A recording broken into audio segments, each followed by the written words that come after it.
Programa Ciro Santos Convida. Apoio Cultural. Prefeitura de Fortaleza. Oi, gente! Estamos de volta com o programa Ciro Santos Convida e hoje o assunto vai ser muito interessante.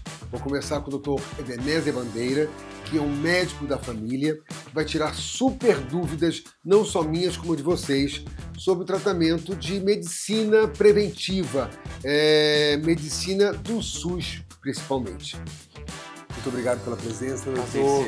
Prazer todo meu.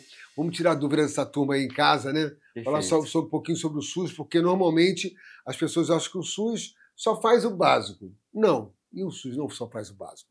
O SUS faz muita coisa preventiva, não é verdade? De fato, sim. Acho muito importante essa temática vir à tona, porque muita gente não sabe, mas o SUS é um ambiente onde a gente consegue fazer absolutamente tudo. Desde a saúde básica, desde os níveis primários de atenção à saúde, até níveis de maior complexidade, como transplantes e questões mais sérias, mais complexas. Então realmente o SUS não é só aquela básica tipo, eu estou com uma dor de cabeça, vou lá no SUS. Não, tem coisas mesmo que pode ser preventivo para a saúde. Sim.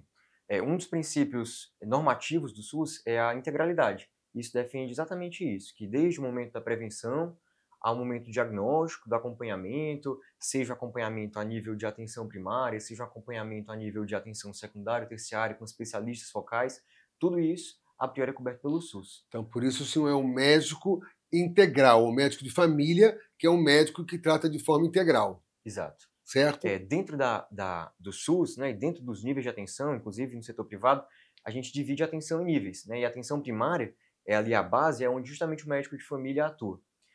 Isso, até apresentando um pouquinho, eu sei que muita gente não conhece o que o médico de família faz, às vezes fica em dúvida se é a mesma coisa de um clínico. Porque às vezes fala assim, médico de família, você acha que é o médico da sua família, né? Que trata da sua família, do seu avô, tratou do seu pai, agora vai tratar de você. Uhum. Não é isso. Não, eu sou o médico da minha família também, mas de maneira geral, o médico de família resgata um pouco daquela ideia do médico antigo, que tem um vínculo, tem toda a confiança, sabe? Porque a gente sabe que a medicina evoluiu muito nas últimas décadas do ponto de vista científico, mas parece que em muitos ambientes se perdeu a humanidade, né? Enquanto antes, às vezes, o que o médico tinha no tratamento de saúde era poder olhar, poder conversar, tocar, parece que isso foi substituído por exames, por remédios modernos, parece que esse lado humano da coisa foi deixado de lado.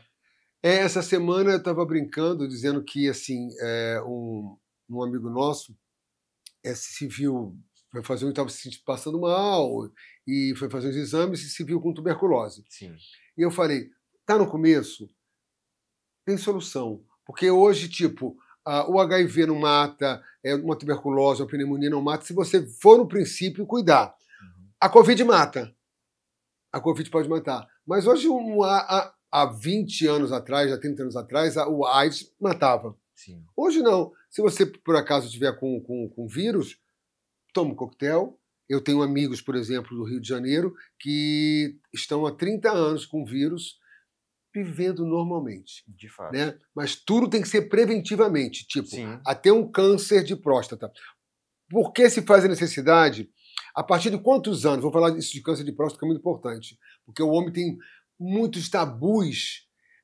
Não vou fazer não sei o quê, porque tem que fazer o exame do dedo. Isso é muito desagradável, né? Sim. Explica para a turma de casa, para os homens principalmente, a necessidade a partir de quantos anos para fazer essa prevenção para evitar, porque no homem o câncer de próstata é muito comum, entre aspas, né? Sim, perfeito. Essa questão, Ciro, é um pouco polêmica, assim. Se Sim. eu tivesse chamado um urologista para falar, ele falaria provavelmente diferente de mim. Sim. Mas trazendo a nossa perspectiva de atenção primária. Uhum. Antes de falar sobre isso, é importante trazer um outro conceito, Tá. que é sobre os excessos. Excesso de exame, excesso de medicação, que é uma coisa que a gente vê muito sendo feito e as pessoas não percebem. Isso vai se aplicar ao câncer de próstata em algumas situações, porque, de fato, é importante o exame de toque, o PSA, em algumas situações específicas. É importante a gente atentar a fatores de risco, em situações oportunas, fazer o rastreamento, sim, do câncer de próstata. É importante se perder o tabu, porque em algumas situações pode salvar vidas. Sim.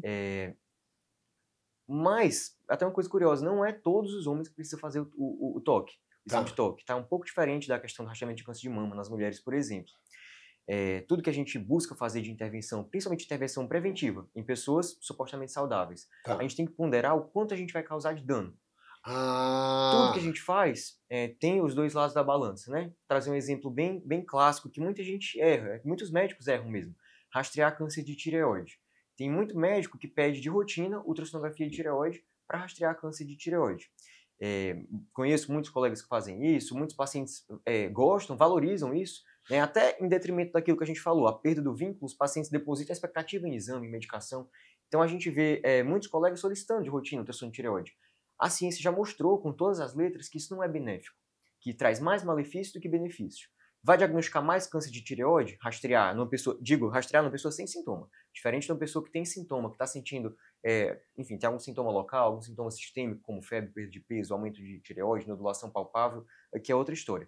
Mas uma pessoa totalmente saudável, a gente fazer ultrassom para procurar câncer de tireoide, traz mais malefício que benefício. A gente até pode lá detectar mais casos, mas a ciência já mostrou que a gente vai ter muito falso positivo, a gente vai ter muito sobrediagnóstico, isso aqui é um conceito um pouco difícil de explicar, mas é basicamente o diagnóstico de lesões que não causariam mal. tá. E essas pessoas aqui, com sobrediagnósticos falsos positivos, vão ser submetidas a um monte de coisa que não precisaria. A biópsia, as cirurgias complexas, como retirada completa da tireoide, reposição hormonal para o resto da vida. Então, assim, uma ou outra pessoa vai ser beneficiada de um rastreamento assintomático? Vai. Mas a maior parte das pessoas vai ser prejudicada, vai ser submetida a cirurgias complexas, a reposições hormonais para o resto da vida, a complicações de cirurgia que existem. Num caso que não havia necessidade, que a pessoa estava bem, assintomática, por causa de um exame de check-up. Muitas vezes esse dano passa desapercebido. Passa como aquilo que, é pelo menos prevenir. Na verdade, não é tão assim. Né? Tudo que a gente faz, qualquer intervenção preventiva tem que passar por estudo. Vai fazer mais bem ou mais mal? Algumas Legal fazem isso. bem. Legal isso. Algumas fazem bem. Você falou do HIV. Rastrear HIV, assim como rastrear outras ISTs, como sífilis, hepatite B, hepatite C, na população sexualmente ativa, isso traz muito mais benefício que malefício. Né? Mesmo se você não estiver sentindo nada. Por exemplo, a sífilis, falar em doenças sexuais transmissíveis. A sífilis, antigamente, quando eu falo antigamente, gente, é porque eu sou da era da antigamente. Antigamente a sífilis era muito perigosa, né? Hoje não tanto. Num dos exames que eu fiz há alguns anos, o meu corpo passou pelo vírus. Sim. Né? Então, falou assim, olha, você não está com sífilis, mas passou, você, sei lá, tem alguma coisa. Mas rapidinho, agora se tem uma bezetacil especial para isso? A gente usa o bezetacil tradicional, exatamente, na verdade. Foram 2 injeções, pronto, Perfeito. acabou. Mas eu não sabia que estava, porque eu não tinha sintoma nenhum. Perfeito. E numa situação como essa, é exatamente aí que um rastreamento entra. Mesmo você sentir nada, se rastrear HIV, que é uma doença, como você falou, muito tratável hoje em dia, desde o advento da TARV, que é a terapia antirretroviral. Que são o coquetel, é isso? Coquetel, exatamente. A própria sífilis pode ter complicações graves, mas assim, se é precocemente detectada e tratada, vai prevenir essas complicações. Então, numa situação como essa, vale a pena se rastrear, mesmo sem sentir nada. A ciência mostrou que traz mais benefício que malefício. Mesma história, o Papa Nicolau. As mulheres, a partir de 25 anos, numa frequência determinada, têm indicação de realizar o exame preventivo de câncer de colo de útero. A ciência já mostrou que isso traz muito mais benefício, muitas mulheres são salvas de um câncer totalmente prevenível do que malefício. Tá? Isso é uma situação diferente de alguns, isso às vezes não é tão intuitivo. Às vezes, o leigo pode pensar, quanto mais exame, melhor. Médico bom é aquele médico que me pediu uma bateria de exame, sair com um livro do consultório, sair com um pedido de hormônio, de vitamina, de um monte de coisa. Eu faço isso. Todo começo de ano eu peço uma bateria, que às vezes não se faz necessário. Né? Às vezes não é necessário. Né? Falo, se a gente for trazer para a atenção pública a nível de SUS, é gasto, né? Assim, é um custo que muitas vezes poderia estar sendo investido em algo realmente necessário, mas falando independente disso, independente do custo, são intervenções que podem trazer riscos. Doutor, por exemplo, a colonoscopia, ela tem que ser feita a partir de quantos anos para uma prevenção, né? Perfeito, assim, de maneira preventiva, porque existem outras indicações de colonoscopia, mas de maneira preventiva, buscando prevenir, né, detectar precocemente o câncer coloretal, no Brasil a indicação é fazer a partir de 50. Alguns países afora antecipam um pouco para 45, isso se você não tiver história na família. Tá. Se tiver parente de primeiro grau com câncer coloretal, você tem que fazer com 10 anos antes da idade que a pessoa teve. Então, por exemplo, eu tenho uma amiga que a mãe teve câncer coloretal aos 29. Desde os 19, minha amiga tem que fazer colonoscopia. Na minha família não tem, porém eu não fiz com 50, eu fiz com 60. Mas graças a Deus, sim, o médico falou assim, Ciro, todo mundo tem pólipos, né? E aí foram tirados 2 pólipos para biópsia. Perfeito. Graças a Deus era tudo benigno. Mas, então, a partir disso, eu tenho que fazer todos os anos. É legal, não é isso? Depende. A colonoscopia, se normal, ela pode ser repetida só com 10 anos de intervalo. É um exame que dá para esperar mais tempo, sabe? É diferente em algumas situações, por exemplo, a pessoa tem muito receio de colonoscopia. A gente pode inicialmente fazer um outro exame em algumas situações, que é o exame de sangue oculto nas fezes. É o que muitos países na Europa fazem de rotina de rastreamento. Você coleta sua amostra de fezes, já deixa lá no balcão, né, e aí sim, seria anualmente, a partir de 50. Seria uma alternativa à colonoscopia, que é permitida em algumas situações, sabe? Tá. E assim, inclusive é uma das coisas que a gente faz quando eu falo sobre atendimento humanizado, a gente faz na atenção primária, uma das coisas que a gente faz é justamente acolher esses medos, essas preocupações. Poxa, o preparo é chato, então como é que a gente vai individualizar o teu cuidado? Porque eu estou dizendo assim porque realmente é chato. Eu fiz e não é que você seja chato, é porque vai a madrugada inteira, né, para você se preparar para fazer o exame. Mas se faz super necessário, né, viu, galera? Então, e depois também que faz, fica de boa. Então, quer dizer, só a partir de 10 anos que tem que fazer, né? Depois que faz a primeira, isso, se não der nada... Normal, 10 anos de intervalo para fazer a próxima. Porque eu sempre tinha feito, depois dos 50, PSA, o outro exame, que todo mundo, a maioria dos homens tem preconceito ou medo, né? Sim. Que é o... Como a gente pode chamar? A dedada? A dedada. Exame de toque. É falando popular, gente, a dedada. Mas tem que ser feito. Né? E entre outros assuntos de prevenção que a SUS pode fazer para ajudar essa turma que está em casa, que eu não sabia que a SUS faz. Pronto. Falando do que não deve ser feito e do que deve ser feito também, né? Rastreamentos bons, bem indicados pela literatura científica que o SUS faz. Rastrear a hipertensão. Então, uma vez ao ano, pelo menos, a partir dos 18 anos de idade, ou em algumas diretrizes até desde a infância, pelo menos uma vez ao ano, medir a pressão. Intervenção simples, básica, mas que muda a vida, né? Você institui um tratamento que melhora a sobrevida, que diminui complicações. O SUS faz isso. Rastreamento de diabetes e de colesterol alto. O SUS faz também nas idades alvo, nas idades adequadas. Agora eu vou cortar o senhor, porque normalmente as pessoas acham que só as pessoas mais velhas têm problema de pressão. E não é isso. Não, né? de maneira alguma. A partir de 18 anos...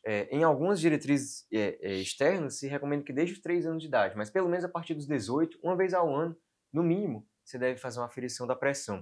Principalmente quem tem mais fatores de risco, como sedentarismo, dieta inadequada, sobrepeso, obesidade. Então, a gente tem... O meu diretor fica doidinho aqui, gente, é porque eu fico mostrando a equipe. Mas é isso, o programa é isso mesmo, é um bate-papo. Vamos saber assim, de que maneira a espiritualidade pode contribuir para a saúde integral? Perfeito. Tema bem interessante, tema bem atual. Assim, que sociedades, até de algumas especialidades que a gente nem imagina, por exemplo, cardiologia, tem falado muito sobre isso como uma das pautas principais na melhora da saúde, sabe? É um pouco difícil falar sobre como um tema tão complexo como espiritualidade influencia, né? A gente sabe que a espiritualidade é uma coisa mais ampla do que a religiosidade, que é uma coisa muito individual, envolve a cultura e as crenças de cada pessoa, mas que já foi comprovado que pessoas que são espiritualmente ativas, né, quando a gente fala sobre isso, envolve a crença em algo maior, a crença em um propósito, a gente entende como isso melhora desfechos múltiplos, como aumenta a sobrevida, né, aumenta a expectativa de vida, reduz mortalidade, inclusive em situações específicas, como, por exemplo, doenças cardiovasculares. Assim, algumas das últimas diretrizes sobre doença coronariana, né, que é a parte do infarto, as artérias do coração, mostraram já como a prática de espiritualidade melhora desfechos, melhora a sobrevida. Eu acho que assim, na questão da espiritualidade e a questão de...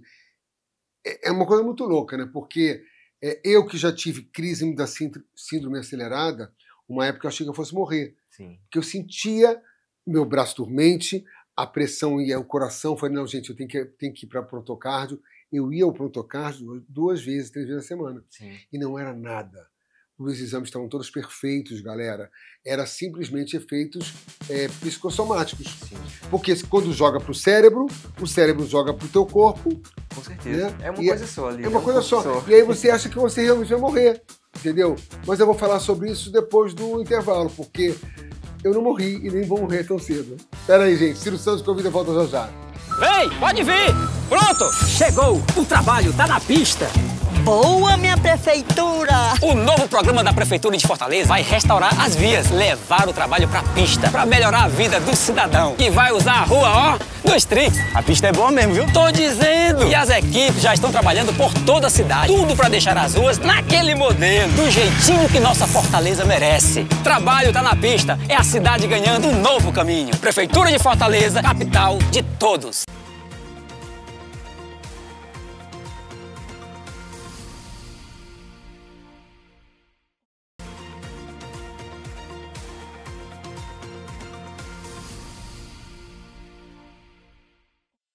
Voltamos com o programa Ciro Santos Convida, onde eu tinha no primeiro bloco, estava terminando falando sobre os sintomas que eu sentia, né? Então, galera, muitas das vezes, algumas coisas que vocês sentem podem não ser verdade. Porque quando eu chegava no pronto-tarde, por exemplo, o médico dizia: Ciro, os exames são todos perfeitos. Ou você tem síndrome do jaleco branco, né, que quando vê um médico a pressão já sobe, ou você tem algum outro problema. Conclusão, de lá eu passei para um psicólogo, depois para um psiquiatra, onde eu tive que realmente fazer um tratamento de 15 dias de relaxamento, largar o trabalho, largar tudo, porque eu estava com a mente acelerada. E muito importante você trazer isso, Ciro, porque assim, hoje saúde mental é um dos top queixos de atendimento que a gente atende na atenção primária, né? Junto ali com a síndrome metabólica, que é o diabetes, a pressão alta, o colesterol, as questões referentes à saúde mental, principalmente ansiedade e depressão, dentre vários outros, são muito prevalentes. A sociedade hoje cobra muito, é tudo muito acelerado, é muita necessidade de produtividade. De repente, a gente já teve problemas aqui na nossa equipe com problemas de ansiedade, de ficar parado. Sim. E até uma vez a gente estava entrevistando um rapaz sobre a síndrome de burnout, Sim. E a gente teve uma pessoa da equipe que, meses depois, teve essa crise. E a gente achou que fosse depressão, e não era essa crise. E, falando sobre isso, eu, nos ensaios, muito preocupado com o número novo que eu ia ensaiar, que eu ia estrear, eu fiquei o dia inteiro, 2 dias, ensaiando. Quando foi essa semana, no dia que eu iria estrear, eu tive uma crise de ansiedade, porque eu comecei a ficar com o pé gelado, com a mão gelada, eu falei, que diabo é isso? Mas era uma crise de ansiedade. Sim. Aí que é uma doença tão quanto outras, né? Às vezes parece que tem um pouco mais de estigma sobre isso. Parece que a galera valoriza mais uma coisa que a gente consegue ver, uma mancha na pele, uma doença respiratória que eu consigo ver, do que algo que está só na cabeça. Mas é algo que traz tanto sofrimento quanto uma doença orgânica traria, é incapacitante. Porque se você fica preocupado com o que está acontecendo, acaba jogando para o teu cérebro. Se jogar para o teu cérebro, joga para o teu corpo. Sim. Aí, como eu já tinha uma pequena experiência, o que eu fiz? Larguei tudo, larguei a música, larguei o ensaio, deitei, relaxei, e estava quase na hora de eu me preparar para o show. Eu falei para o meu secretário, falei assim, segura um pouquinho aí, relaxei, respirei, pronto, voltou normal. Mas isso aí, até chegar a esse ponto, é difícil, viu? E até assim, às vezes, até você se conhecer, entender que aquilo é uma crise de ansiedade, é uma crise de pânico, que é muito comum a gente atender em emergência, por exemplo, a pessoa que chega achando que está infartando, que vai morrer. Pronto. Até você gerar essa consciência de que com o corpo tá tudo bem, digamos assim, mas que a mente está causando isso, e isso é uma doença real e precisa ser tratada, né, conforme a sua maneira, às vezes leva um certo tempo. E isso é uma coisa que a gente faz na atenção primária também. Assim, rastrear depressão, rastrear ansiedade. O SUS faz isso. O SUS faz a nível de atenção primária. A gente, assim, digamos, no posto de saúde, que é onde o médico de família atua primariamente dentro do SUS, a gente faz rastreamentos como esse. Tão importante quanto rastrear um diabetes e um colesterol alto através de um exame de sangue, é rastrear uma depressão, uma ansiedade através de perguntas, que são doenças prevalentes, né, frequentes e incapacitantes muitas vezes, prejudicam a funcionalidade, levam inclusive a problemas secundários, problemas econômicos, absenteísmo no trabalho. Eu tô rindo aqui porque toda vez que a gente entrevista um médico, especificamente de alguma especialidade, a gente já fica assim, meu Deus, amanhã já vou pro médico. A gente já fica pensando, tem que fazer a prevenção de alguma coisa, né? E a medicina preventiva, a principal finalidade, diz para a turma de casa, medicina preventiva, o que é e a finalidade? Pronto. A principal finalidade da medicina preventiva, né, antes chamava medicina preventiva como uma especialidade. Hoje a gente entende que isso é uma área de atuação que acontece dentro da medicina de família, mas qualquer profissional pode praticar uma medicina preventiva. É uma área onde a gente busca diagnosticar precocemente doenças, evitar o surgimento de doenças para começo de conversas. Caso as doenças já estejam instituídas, diagnosticar precocemente, evitar complicações e reabilitar as complicações. Isso a gente divide no que a gente chama dos níveis de prevenção. Então, por exemplo, um nível primário seria evitar que a doença surja. Como é que eu evito que um câncer de colo de útero surja? Você vacina as pessoas contra HPV, vacina as mulheres contra HPV, né? Se eu quiser prevenir o surgimento de diabetes, de obesidade, eu vou praticar atividade física, me alimentar bem, né? No nível secundário de prevenção, eu vou querer diagnosticar precocemente, como a colonoscopia que você falou.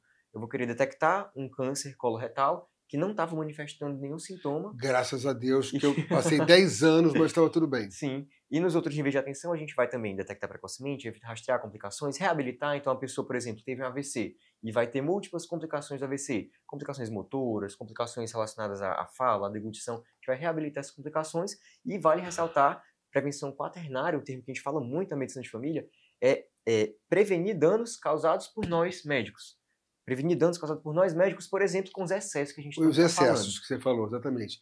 Por que fazer esse exame se não se faz necessário? Exatamente. E aí, assim, tem que ter um médico bem embasado na ciência para dizer o que é necessário, como a colonoscopia, como rastrear diabetes, hipertensão, e o que não é. Tudo individualizado para você. Agora, doutor, eu tirei uma dúvida aqui que a gente sempre fala.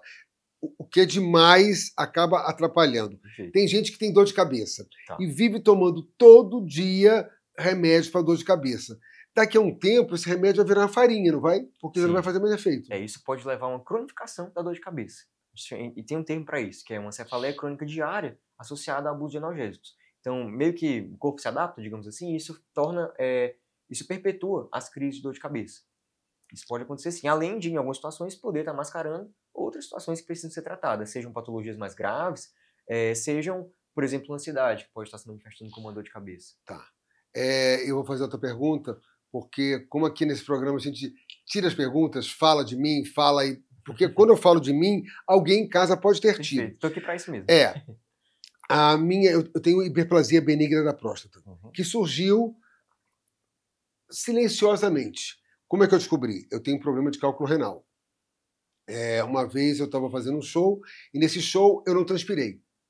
E eu transpiro muito. Nesse dia que eu não transpirei, já achamos estranho. Por que você não transpirou? Vim para casa. Nessa noite eu comecei a me sentir mal, passar mal. Aí fui para o hospital. Quando eu cheguei no hospital, fizeram os exames, o médico falou assim, já fica aqui. Porque você tem um cálculo renal do tamanho de uma pedra de feijão, atrapalhando a sua urina no rim. Conclusão, isso já estava há muito tempo, o cálculo aqui preso. Então, aí você imagina, um cálculo preso que não deixa sair a urina dentro do rim. Muitas bactérias. Sim. E aí, com esses exames, com as ultrassonografias, eu vim a descobrir que a minha próstata ela tinha crescido de tamanho... Como é que é isso? Ela cresce assim ou assim? Qual é o errado? Assim, o formato da próstata é um pouco mais lateral. Tá, mas então eu sempre esqueço. Não, tudo bem. Falando um pouco de próstata, né, que foi uma coisa que você trouxe, eu acho que vale a pena pontuar. É um assunto, como eu te falei, um pouco polêmico. Se trouxesse um urologista, talvez a gente tivesse uma... Eu já trouxe meu urologista aqui. Já trouxe, pronto. Talvez eu fale diferente do que ele falou, então, mas pode pesquisar, que é verdade. Câncer de próstata, em algumas... Primeiro, vamos falar pessoas que têm sintomas, né? É importante identificar os sintomas de que a próstata está adoecida. Então, homens, principalmente em idade um pouco mais avançada, acima dos 40 anos, principalmente homens que têm história familiar, então o pai teve câncer de próstata, um parente de primeiro grau, o irmão, né, o homem que fuma, que é um fator de risco muito importante para o câncer de próstata. Homens negros também, a raça negra é um fator de risco para câncer de próstata, isso é importante também de saber, mas é importante conhecer os sintomas. Então, esforço urinário, a necessidade de ter que botar força para sair o xixi, o jato da urina saindo entrecortado, em vez de sair um jato reto, forte, acordar muitas vezes à noite para ir ao banheiro, ter incontinência urinária, presença de sangue na urina, tudo isso são alguns fatores que chamam a atenção. Então, se você tem algum desses sintomas, você vai buscar seu médico e você vai investigar. Investigar é você procurar uma coisa de uma pessoa que tem sintomas. O meu, eu cheguei a acordar várias vezes na noite para fazer xixi. Pronto. Porém, depois que eu comecei a tomar o remédio, esqueci o nome agora. Doxazosina? É uma mistura dos dois, que tem de 300 cápsulas. Certo. É esse que você falou junto com o outro, né? Diminuiu muito, só foi uma vez. Porque isso vai fazer com que a próstata vai diminuindo, né? Perfeito. Porém, galera, essa questão da hiperplasia benigna não tem nada a ver com câncer de próstata. Não, é uma doença benigna da próstata que a grande maioria dos homens, se viver tempo suficiente, se chegar na idade, vai ter. Exatamente. Meu pai não tem. Meu pai tem 86 anos, não tem. Agora, o ruim dessa benigna é porque você, é como ele explicou, é como se fosse uma caixa d'água. Desce um pouquinho, para. Daqui a pouco desce outro pouquinho. Porque a próstata crescida não deixa descer, né? Isso. Então, assim, vale a pena também ficar atento sobre E isso. em pessoas com esses sintomas, assim, uma das nossas grandes intervenções, além de medicar para aliviar os sintomas, é justamente descartar o câncer de próstata, porque pode dar sintomas parecidos. Então, nessas pessoas é importante fazer o exame de toque, dosar o PSA, se necessário, fazer ultrassonografia da próstata, biópsia, enfim. A colonoscopia. A colonoscopia, no caso, vai ver a parte do reto e do intestino, que tá. também é muito importante. Mas em pessoas sem sintomas, a gente individualiza a necessidade de rastreamento. Tá? Diferente da mulher, que a gente fala que a mulher acima dos 40 ou dos 50, dependendo da referência, tem que fazer mamografia a cada 1 a 2 anos para rastrear câncer de mama, independente de sintoma, beleza. No caso do homem, a partir dos 40, você tem que individualizar. Que em algumas situações, você pode ter aquele mesmo erro que a gente falou da tireoide, aqueles mesmos malefícios. Você vai ter falsos positivos, e aí o homem vai se submeter a uma biópsia desnecessariamente. Você pode ter sobrediagnósticos, então diagnóstico de uma doença, até de um câncer, que ia ser indolente, ia evoluir lentamente, não ia causar nenhum prejuízo maior a longo prazo. E assim, esses homens não vão ficar por isso, vão se submeter a cirurgias grandes, radioterapia, enfim, outras complicações. Mas o câncer de próstata, no começo, ele tem solução. Na maioria, assim, isso é complexo, não dá para colocar num sim ou não, certo. Tudo depende, né? Depende de invasividade, de metástase, de várias coisas, mas quanto mais precocemente diagnosticado, sim, melhor a chance de sobrevida, né? Mas a gente tem que ter cuidado também com o excesso de intervenções para não gerar complicações numa pessoa que seguiria a vida tranquilo sem essas complicações, entende? Tem algumas complicações, né? Tudo isso, Ciro, assim, tem que ser individualizado, sabe? Não dá para generalizar de maneira alguma. A gente tem que avaliar sintomas, tem que avaliar fatores de risco, como os que eu te falei, tem que avaliar a percepção da pessoa, né? Às vezes a pessoa está muito ansiosa, com muito receio, tem medo de ter câncer de próstata, quer fazer o exame. Então, assim, a gente individualiza isso. Essa é a melhor resposta sempre. Assim, não dá para generalizar nessa situação. E eu adoro quando tem assuntos sobre medicina, porque eu acho super interessante passar isso para as pessoas e passar para mim também, né? Porque eu, como tenho uma certa idade, eu tenho que tomar cuidado com tudo. Eu tenho um irmão que mora no Rio de Janeiro que ele teve câncer de próstata. Só que ele foi no começo. Perfeito. Graças a Deus, não tem mais. Porém, teve aconteceu algo, é claro, que é a impotência, né? Certo. Tem a impotência, porém que também foi resolvido. Sim. Ele tinha 2 soluções, né? A da prótese ou da injeção. Sim. E ele resolveu sem problema nenhum. Hoje ele vive super de boa. Então façam isso. Agora vamos lá. Atividade física. Atividade física é o quão se faz necessário qualquer ser humano fazer atividade física para evitar outros problemas. Super. Assim, eu sempre falo que para mim, na minha opinião, o maior investimento que qualquer pessoa pode fazer na sua saúde é se matricular na academia ou então começar a praticar algum esporte que faça sentido para você. A OMS recomenda pelo menos 2,5 horas semanais de aeróbico, de moderada intensidade. O aeróbico é a atividade que faz acelerar o coração, né? A corrida, a bicicleta, o funcional. Se possível, associado a pelo menos 2 dias de fortalecimento muscular. Seja musculação, seja um pilates. Ai, meu Deus. No mínimo. Em alguns grupos tem atividades específicas. Em idosos, a gente recomenda atividades que fortaleçam a coordenação e o equilíbrio, como yoga, tai chi, pilates. Então, assim, a gente tem essa máxima de que fazer qualquer coisa é melhor do que nada. Então, hoje eu não faço nada, não vou conseguir fazer 2 horas e meia semanal de aeróbico. Começa com alguma coisa, com uma volta no quarteirão que seja. Qualquer coisa é melhor que nada e quanto mais, melhor. Eu tô com um problema seríssimo, porque eu tô fazendo academia só em cena. E não é bom. Porque, assim, eu entro em cena e acabo fazendo 40 minutos de muita atividade física, de transpirar e tal. Não é bom. E eu estava na academia, acabei saindo, mas eu preciso voltar. Sim, tem que ter esse cuidado, inclusive, de não começar com muita intensidade. Exatamente. Né? Gradualmente. Gradualmente. Aí ficavam reclamando comigo, a turma. Ciro só vai pra academia pra fazer esteira. Aí faz meia hora. Mas, gente, eu tenho que começar devagar. A base de prevenção cardiovascular é o aeróbico, né? Assim, é o que tem mais evidência comprovada de prevenir infarto e etc., AVC, é a atividade aeróbica, é a esteira mesmo que a gente deixa de lado. Já vou hoje me inscrever. De moderada intensidade, isso é importante. Nem leve o suficiente, é um parâmetro que a gente usa, nem leve o suficiente para você conseguir cantar, nem pesado o suficiente que você não consegue nem falar. É o meio termo. Você falou em cantar, é interessante. Quando eu estava na academia, eu procurava cantar na esteira. Por quê? Porque isso me dava mais... Em cena, isso eu aprendi com Cláudia Raia. Em cena, eu tinha mais força para estar dançando e cantando. Isso é um bom exercício para fortalecer a respiração. Exatamente. Agora, se você está conseguindo cantar com facilidade, pode ser que a intensidade da atividade física não esteja tão adequada. Pode ser que precisa acelerar um pouquinho o botão da esteira. Correr mais. Correr mais. Tá certo. E o sono, hein, doutor? O sono. Qual é o que o sono interfere na nossa saúde? O quanto a gente tem que ter de sono numa noite? O mínimo, pelo menos. Sim, se recomenda 7 a 9 horas de sono. Isso é uma coisa bem individualizada, mas isso é o que algumas diretrizes trazem. E é uma coisa muito importante para a saúde mental, para a saúde física. Inclusive, é uma das doenças que mais impacta em risco cardiovascular é a apneia do sono. Então, assim, pessoas que roncam muito, que têm muita sonolência diurna, tem que ficar atento a isso, porque isso, inclusive, é uma causa frequente de pressão alta. A gente não sabe, mas uma causa que pode estar levando a sua pressão a aumentar, às vezes é a apneia do sono. Eu tô falando, mas não é que sou eu não, gente. Tá se identificando? É que alguém que ronca, que parece um sapo, e consegue acordar todo mundo. Então tem que ver isso, não tem? Sim, importante conversar com seu médico sobre isso. E, se necessário, fazer o exame de rastreamento, que é a polissonografia. Como é que é o nome? Polissonografia. Ouviu, né? Polissonografia, faça, por favor, porque você, além de acordar toda a equipe quando dorme junto, você pode estar com um problema muito sério. Ai, gente, mas o programa é isso aí. Então, de 7 a 9 horas. Sim.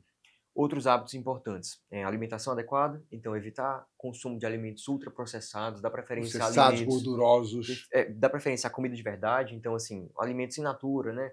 Alimentos minimamente processados, evitar excesso de gordura, de açúcar. Muitas noções básicas que a gente tem até, mas que muitas vezes é difícil de que é botar em prática. gostoso, por exemplo, a gente quer comer um hot dog, ai meu Deus, é uma delícia, mas são embutidos, né? Total, ultraprocessados. Então, assim, uma alimentação equilibrada, né? Se você come um mínimo de micronutrientes através da alimentação, você come uma ou outra porção de fruta, de legume, você não precisa, até quebrando um mito, suplementar micronutrientes. A grande maioria das pessoas não precisa, e entra para aquela lista de excessos, não precisa tomar comprimido de vitamina e mineral. A enorme maioria das pessoas não precisa, porque a dose que a gente precisa ingerir diariamente de micronutrientes, de vitaminas e minerais é muito baixa. Então, através de uma alimentação minimamente equilibrada, você consegue ingerir. Diferente, por exemplo, de pessoas em risco de deficiência, de grávidas, crianças pequenas, pessoas com doenças gastrointestinais, que é outra história. Mas pessoas jovens, saudáveis, na grande maioria dos casos, não precisa suplementar com comprimido. Basta uma alimentação equilibrada. Basta alimentação. E essas pessoas jovens, saudáveis, que, por exemplo, por conta da família, por conta que o pai, a mãe, ou nunca ligou, quer comer só arroz e feijão? Come. Ou quer comer só batata frita? Come. Que não come um alface, que não come um tomate, que não come legumes. Isso pode vir dar algum problema? Isso pode. Por isso que é importante organizar a alimentação. Inclusive, sim, a nível de muita coisa, até a nível de custo. É melhor você se alimentar melhor do que comprar um monte de suplemento, muitas vezes desnecessário. Não, tem gente que não compra nem suplemento. E nem se alimenta. E nem se alimenta. Quer comer só arroz, feijão, não come um alface, não come uma verdura, não come nada. Isso pode vir dar problema. Malha. Mas o que adianta malhar sem ter essa alimentação saudável? Exatamente. Não é verdade? Perfeito. A gente fala, Ciro, que tem 6 hábitos de vida básicos. A alimentação, que a gente falou, atividade física, o sono. Alívio de estresse, a gente falou um pouco sobre saúde mental, então praticar atividades como a espiritualidade, exercício de relaxamento, respiração, mindfulness, tratar transtornos de ansiedade e depressão é importante. Sim. Relações sociais e um importante que a gente não citou, mas que é o abuso de tóxicos, né? Então, cigarro, a gente sabe que é um dos grandes vilões de muitas doenças hoje em dia. Sim. O próprio álcool, inclusive a depender da dose, né? Não existe dose segura de álcool, mas a gente pelo menos tenta reduzir a dose em consumo excessivo. Eu já reduzi muito. Ótimo. Mas tem um dia que você quer sair, quer relaxar, e aí você acaba bebendo. Mas, claro, é óbvio, pela minha idade, eu acho que não só eu, como todos vocês de casa também, quando nós tínhamos 20 anos, 25, 30, a gente bebia muito mais. Hoje, quando chega a 60, a gente já diminui mais, até porque não tem muito sentido. Hoje a gente vê a vida de uma outra forma. Né? E acaba tendo, se você sair, eu, por exemplo, quando saio do trabalho, do show, se eu tiver uma festa para ir, eu até vou. Se não, eu venho para minha casa descansar, ver o Netflix. Tudo vai de acordo com a idade. A cabeça muda, a visão muda, não é verdade? E conta pra gente, agora um assunto que muita gente quer saber. O sexo se faz muito importante também na medicina, no corpo da pessoa?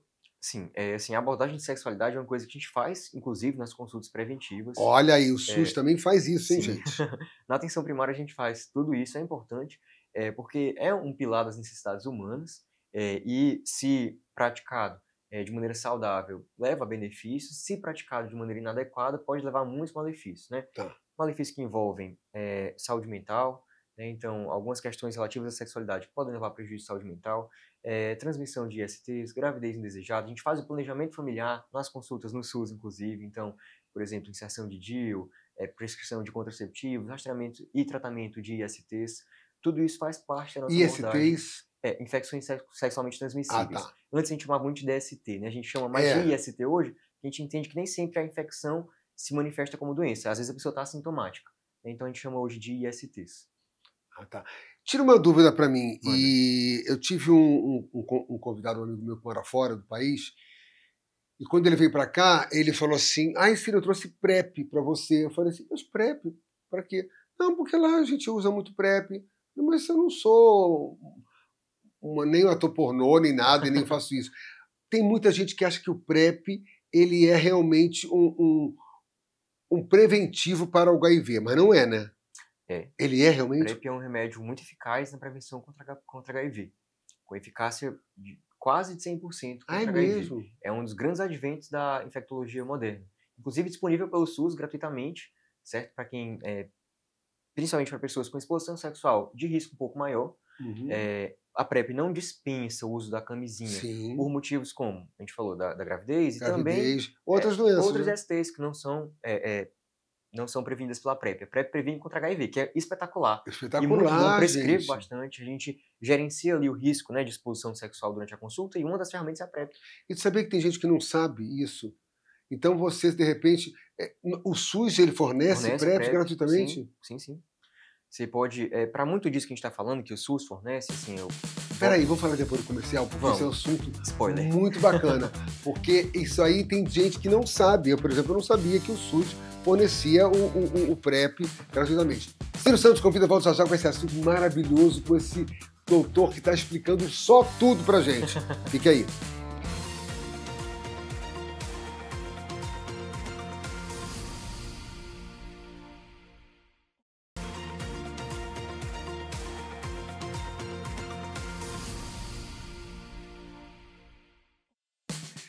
Estou voltando, gente, com esse assunto maravilhoso, com esses assuntos maravilhosos. Eu tenho certeza que está todo mundo aí de olho e atento e vai passar para uma outra pessoa que conhece e tal. A gente terminou o segundo bloco falando sobre o PrEP. E eu tinha essa dúvida se o PrEP realmente era um remédio preventivo para o HIV. E o doutor acabou de dizer que realmente tem 90% de eficácia.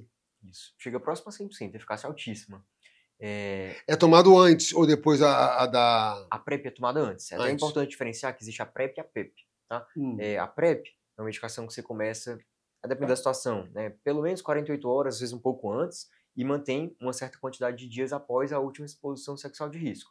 Isso é a PrEP. Né? Você pode usar sob demanda, pode usar de maneira contínua, diferente da PEP. PEP é uma pessoa que não usa essa medicação, por algum motivo teve uma exposição desprotegida, uma exposição com risco de HIV. Que eu acho que todo mundo acaba tendo. Seja sexual, seja às vezes de se contaminar com um furo, por exemplo, furou uma agulha com uma pessoa e se furou. Se furou. No profissional de saúde acontece isso às vezes. Nesse caso a pessoa toma PEP. É a profilaxia pós-exposição. A PrEP é pré-exposição ao HIV. Tá? Existem outras coisas preventivas também. Vacinação contra HPV, que é outro IST. Vacinação contra hepatite A, hepatite B, que são ISTs, assim, também são transmitidas através do sexo. Vacinação contra meningite, que inclusive tem proteção contra gonorreia também. Existe a doxipep. Gente, gonorreia, falei gonorreia. Gonorreia, meu Deus do céu, na minha época de adolescente era uma doença. Ai, meu Deus do céu, eu tô com gonorreia. Hoje em dia não é nada, né? Assim, se trata de maneira muito simples, né? Você toma um antibiótico injetável e o comprimido ali na hora já sai do consultório tratado. Então, assim, muita coisa prevenível, A medicina cresceu muito, gente. E facilmente tratado, sim. Perfeito. Tá faltando só realmente a do câncer, para dizer assim, agora temos um... E alguns cânceres estão sendo prevenidos, né? O câncer de colo de útero, vacinação contra HPV. Alguns estão. Eu fiquei sabendo na semana de uma irmã de uma amiga minha que, do nada, ela teve um AVC. E aí voltou para casa e já com o diagnóstico que estava com câncer no pâncreas. Sim. E que já estava passando. Sim. E agora, isso foi rápido demais, galera. Tem uns casos que são rápidos demais. E estão só aguardando, Deus dizia assim, agora vamos embora comigo. É uma loucura, né? Ciro, aproveitando a oportunidade, assim, a gente falou muito de medicina preventiva, né? Trazer um breve resumo. Por favor. É importante entender o que deve ser feito e o que não deve ser feito. Lembrando dessa questão que às vezes os excessos prejudicam. Isso que ele falou que é muito importante. Os excessos prejudicam. Existem exames que às vezes não são necessários ser feitos. Não existe o quanto mais melhor. Qualquer intervenção, por mais simples que seja, é passível de gerar é risco de causar dano. Então, assim, o que é bom de ser feito? Vacinação atualizada, esquema vacinal atualizado conforme as principais diretrizes e as orientações médicas, ajuste dos hábitos de vida, aqueles que a gente falou, atividade física, alimentação, sono, alívio de estresse, ingesta de tóxicos e relações sociais, e exames de rastreamento, os que forem adequados para sua idade, o seu grupo populacional. Aqui os principais rastreamentos: rastrear ansiedade e depressão, isso junto com o seu médico, né? Rastrear hipertensão, diabetes, colesterol alto e obesidade, junto ao seu médico. Rastrear ISTs, rastrear câncer de mama nas mulheres em idade-alvo, câncer coloretal, que é o de intestino, com a colonoscopia que a gente falou, nas pessoas em idade-alvo. Tá, então só voltando a esse assunto do câncer de próstata. Pronto. Se o homem quer fazer o exame da próstata, ele pode ir no SUS? Pode ir no SUS. E no SUS, Você vai se conversar tiver com o seu algum médico. pólipo, ele vai tirar e lá mesmo eles vão fazer a biópsia. Exatamente. O que precisar de dar seguimento, outro princípio é integralidade. O SUS vai Integral resolver tudo. mesmo, é saúde integral. Da prevenção ao diagnóstico, né? Câncer de próstata em algumas situações, então individualizar junto com o seu médico. Câncer de colo de útero, fazer o Papa Nicolau, é um câncer bem indicado a gente prevenir, a gente rastrear. Esses que eu falei são os principais. Tá? Diferente do que não tem indicação de ser feito de rotina, que muitas vezes traz mais malefício que benefício. Câncer de tireoide, a gente não faz ultrassom de rotina. Câncer de ovário, a gente não faz ultrassom transvaginal de rotina. Muitos ginecologistas recomendam isso, mas as evidências muitas vezes mostram que não é bem assim. Muitas vezes traz mais malefício que benefício. Rastreamento de câncer de testículo também entra nisso. Claro, o homem vai sempre se sentir. Câncer de testículo. Se o homem sente alguma nodulação, tudo bem, vai investigar. Mas rastrear, todos os homens vão fazer ultrassom para todo mundo. Não tem essa indicação, tá? Dentre algumas outras que, enfim, a gente não vai comentar aqui. Tem outras indicações de rastreamento específicos, a depender da idade, da faixa etária. Aqui a gente falou de algumas das principais. E que algumas doenças que tem um mito de que só os mais velhos têm, não. Eu, quando tive hérnia de disco, eu fiquei assustado quando eu cheguei a fazer o tratamento e tinha um garoto de 18, 19 anos com hérnia de disco também. Sim. Então não é uma questão de idade. Não, assim, algumas doenças mudam, né, prevalência de acordo com a idade, mas todo mundo precisa de um atendimento preventivo. Nem que seja para ajustar hábitos de vida, nem que seja para intervenções mais simples. Mesmo que você não saia com uma bateria de exames da sala, que é uma coisa que às vezes a gente valoriza tanto, mas assim, orientações bem dadas muitas vezes valem mais do que isso, sabe? Tá, então, doutor, vou querer que você passe para casa, para essa turma de casa, com a sua câmera agora ali, Tá. tudo que você quer dizer que seja importante para quem estiver assistindo o programa. Que a gente está entrando em muitas casas, 130 mil residências, e isso é muito importante as pessoas ouvirem e passarem para os amigos, para as amigas, para a família. Eu ouvi isso no programa do Ciro Santos e eu acho muito interessante. Vamos fazer? Ou então, não faço isso não, que não tem necessidade. O médico falou, mas não tem tanta necessidade. Vamos passar isso para eles, vamos. Claro. Assim, eu espero que a gente saia daqui com a ideia de que muitas vezes a medicina preventiva pode salvar muitas vidas, né? A gente pode melhorar a qualidade de vida, reduzir mortalidade, e os níveis de prevenção envolvem tudo isso que a gente conversou: vacinação, hábitos de vida, rastreamentos. Lembrando que às vezes menos é mais, às vezes intervenções desnecessárias podem causar danos, e tudo isso deve ser pactuado junto com o seu médico. Falando sobre o médico que vai te acompanhar, eu te sugiro ser acompanhado por um médico de família e comunidade, ou um médico clínico. No SUS, isso se dá através dos postos de saúde, que é um dos primeiros contatos, é uma porta de acesso aberta para quem quiser entrar no sistema de saúde, né, acessar o acesso à saúde. Então, nesse ambiente, você consegue ter um atendimento integral, você consegue resolver tudo que você precisa dentro do SUS, e até 90% você consegue resolver dentro da atenção primária à saúde, que é a minha área de atuação, que é, por exemplo, no caso do SUS, o médico do posto de saúde, até 90% você resolve ali. Então, assim, a gente não precisa encaminhar todo o diabetes para o endócrino, encaminhar toda a hipertensão para o cardio, encaminhar toda a ansiedade para o psiquiatra. A gente resolve a grande maioria dos casos. Lá mesmo? É lá mesmo. A gente faz pequenas cirurgias em algumas Você unidades de atende saúde. Eu atendo no posto de saúde, assim, atendia no posto de saúde de Mercília, que fica ali no São João Tauap. Sim. Agora eu tô Aqui, né? Aqui no São João Tauap, exatamente, pertinho. E agora eu estou predominantemente no consultório mesmo, porque também existe a medicina de família na atenção privada. Mas a título de SUS, a porta de acesso seriam os postos de saúde. Tá? E lá é um ambiente que você consegue resolver a maior parte das coisas. E assim, eu até recapitulo aquilo que eu trouxe no começo. Aquela visão de que a medicina se ultra especializou e a gente deixou de lado a questão humana, a gente tenta resgatar isso na medicina de família, no nível da atenção primária. Então a gente vai tentar usar as tecnologias disponíveis, vai tentar usar a ciência, fazer tudo isso que a gente falou, os exames que precisa, as vacinações e tudo mais, a gente tenta resgatar o vínculo humano. A gente tenta lembrar da pessoa como um indivíduo único, a gente tenta individualizar o acompanhamento, a gente busca entender a pessoa como um todo e praticar sempre a medicina centrada na pessoa. Eu acredito que, assim, o caminho para uma melhora da saúde, né, uma melhora do bem-estar, que a definição de saúde é essa, um bem-estar físico, emocional, social e espiritual. Integral.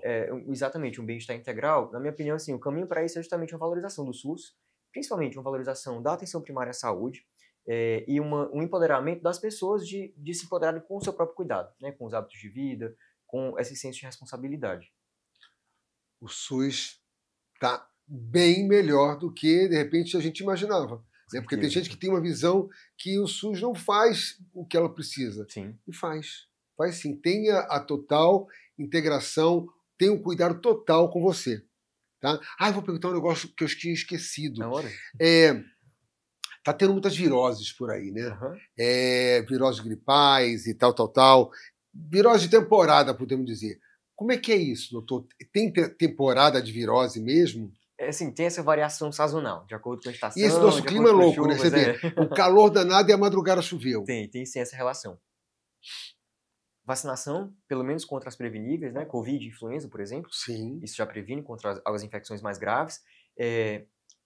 Importante, se você for se expor a ambientes de alta contaminação, proteção individual, com máscara e medidas de higiene. A gente fala de higiene individual, então lavagem de mãos, uso de álcool com frequência, evitar levar a mão à boca, a mão ao nariz.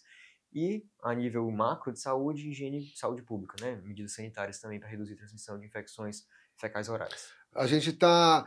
Tem uma virose da mosca, né? Essa virose da mosca, inclusive uma amiga nossa pegou semana retrasada.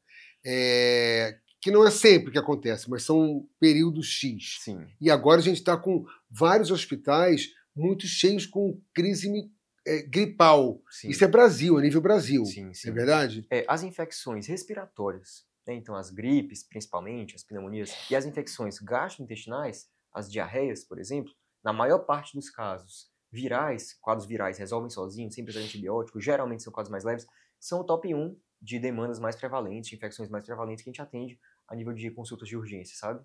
Mas a gente está numa fase agora de virose gripal, né? Tem uma variação sazonal, aqui em Fortaleza começou a cair uma chuva nos últimos tempos, né? Então deu um certo aumento, sim. Eu estava vendo no jornal que no Brasil está com essa crise geral, não é só aqui em Fortaleza, no geral Sim. mesmo. Então, se cuidem.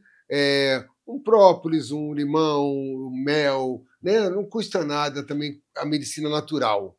Além das medidas de higiene que a gente conversou, das vacinações. Lavar as mãos.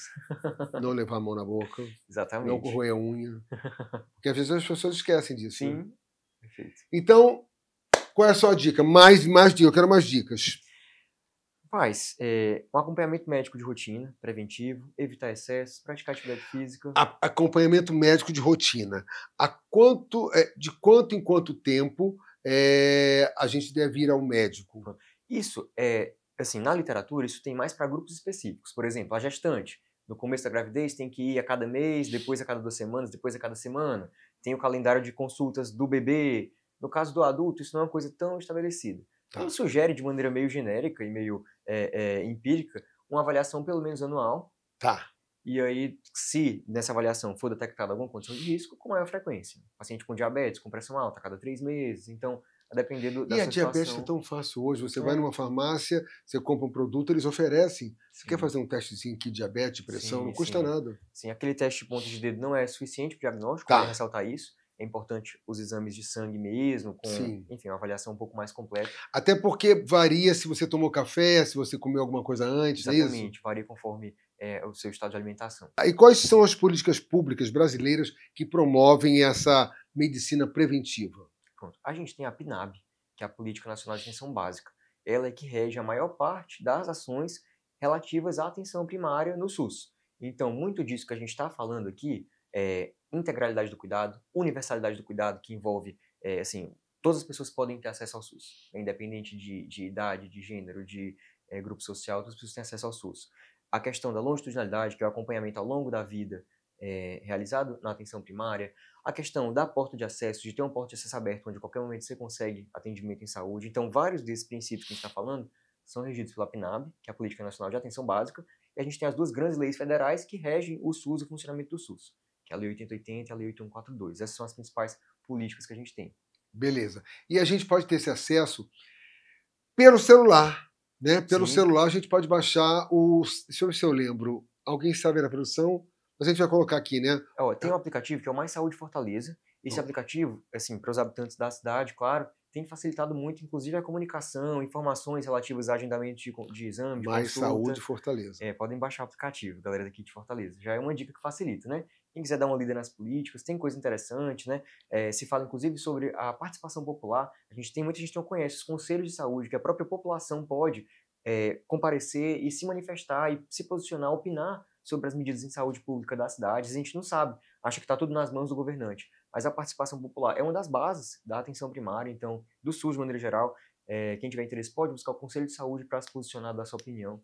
Tem as conferências em saúde, tudo isso torna mais fácil a participação da população na definição da saúde. Maravilha. E nesse site, nesse aplicativo, a gente consegue manter a nossa fichinha de vacina, tudo? Tem muita coisa ali. Até o cartão do SUS você consegue acessar ali, questões relativas à vacinação, agendamento de exame, agendamento de consulta. Olha que maravilha. Tem bastante coisa.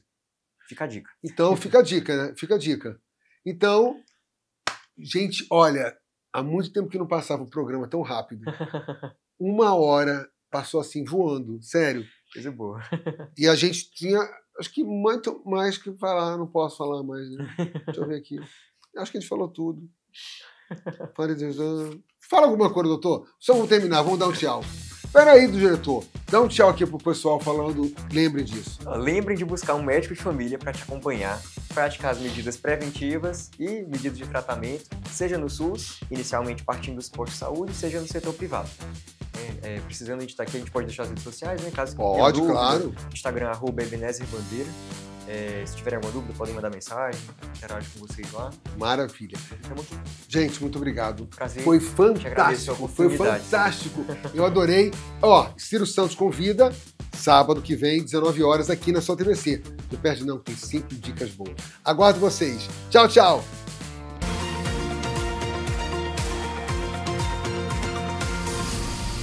Programa Ciro Santos Convida.